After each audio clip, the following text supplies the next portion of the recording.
Example 3, we're going to sketch the graph of y equals log base 2x. For us to sketch these graphs, you're going to want to convert this to exponential form, which will allow us to do a table of values. So in exponential form, this is going to be 2 to the y equals x. Now we're going to do a table of values. Now, typically with the table of values, I would choose my x values and solve for y, but that's going to be tougher here because if I choose x values, from what I know so far, I'd have to get a common base, so I'd have to be really particular. I couldn't necessarily choose all the values I want.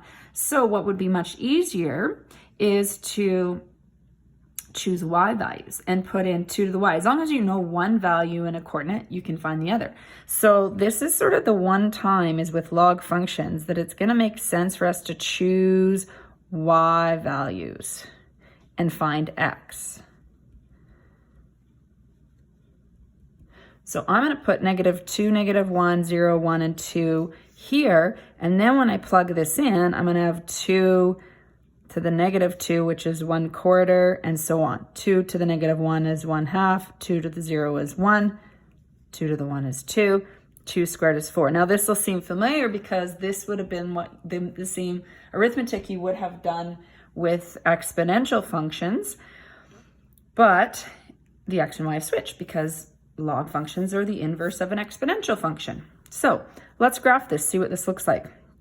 Let's put in our scale of 1 and 1, 1/4 and -2, 1/2 and -1, 1, 0 is my x-intercept, 2, 1, and 4, 2 does fit on there as well.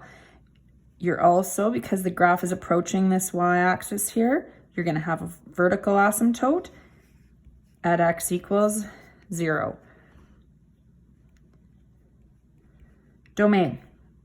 So the domain, if you take a look, everything greater than 0, but it does not include the y-axis because there's an asymptote, so x is greater than, oops, as I'm saying it, this is just a greater than symbol. 0 is x is the element of real numbers. Let's look at range. So it goes down forever, up forever. So range is just y is the element of real numbers. You can also use interval notation. If you used interval notation, I'll just squeeze that above here. It would be a round bracket with 0 and then infinity. And this, of course, would be -infinity to +infinity. Both are acceptable. You can decide which one you would prefer to use. Is this graph increasing or decreasing?